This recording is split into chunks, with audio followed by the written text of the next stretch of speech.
എന്താണ് പഞ്ചകർമ്മം? നിങ്ങൾ കരുതിയിരിക്കുന്ന പോലെ എണ്ണ തേപ്പോ എണ്ണ ഒഴിച്ചിലോ ഇതൊന്നും അല്ല പഞ്ചകർമ്മം. പൊതുവെയുള്ള തെറ്റിദ്ധാരണയാണ് ഈ ഒഴിച്ചിൽ പ്രയോഗങ്ങളും ബാക്കിയുള്ള കാര്യങ്ങളുമാണ് പഞ്ചകർമ്മം എന്നുള്ളത്. എന്നാൽ പഞ്ചകർമ്മം എന്നാൽ 5 കർമ്മങ്ങൾ, 5 ക്രിയാക്രമങ്ങളാണ്.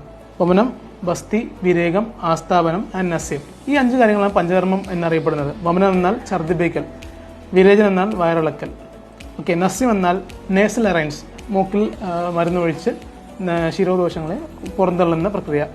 വസ്തി ആൻഡ് ആസ്ഥാപനം, കഷായ വസ്തി ആൻഡ് മാത്രാവസ്തി, എനിമാറ്റിക് പ്രൊസീജിയേഴ്സ് കൂടി ശരീരത്തിലുള്ള ദോഷങ്ങളെ പുറന്തള്ളുന്ന ഒരു ടൈപ്പ് ഓഫ് ആയുർവേദിക് ട്രീറ്റ്മെൻറ്റ്സ്. ഇതെല്ലാം ബേസിക്കലി ഉദ്ദേശിക്കുന്നത് ബോഡിയിൽ അടഞ്ഞുകൂടിയിട്ടുള്ള ആയുർവേദിക് കൺസെപ്റ്റ് പ്രകാരമുള്ള ദോഷങ്ങളെ പുറന്തള്ളുന്നതിന് വേണ്ടിയിട്ടുള്ള ക്രിയാക്രമങ്ങളാണ്. ഈ ഒരു ക്ലാസിഫിക്കേഷൻ തന്നെ രക്തമോക്ഷം ഉൾപ്പെടുത്തി മാത്രാവസ്ഥയെ ഒഴിവാക്കിക്കൊണ്ട് ശോധനം എന്ന പേരിൽ ബോഡി ഡീടോക്സിഫിക്കേഷൻ എന്നൊരു ക്ലാസിഫിക്കേഷൻ കൂടി ആയുർവേദത്തിൽ പറയുന്നുണ്ട്. എണ്ണതേപ്പും ഒഴിച്ചിലും അതൊക്കെ എന്താണ്?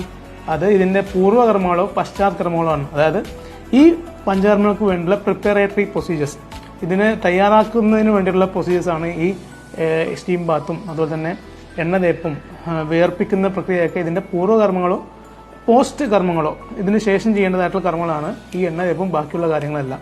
അപ്പോൾ പഞ്ചകർമ്മങ്ങൾ എന്താണെന്ന് മനസ്സിലായെന്ന് പ്രതീക്ഷിക്കുന്നു.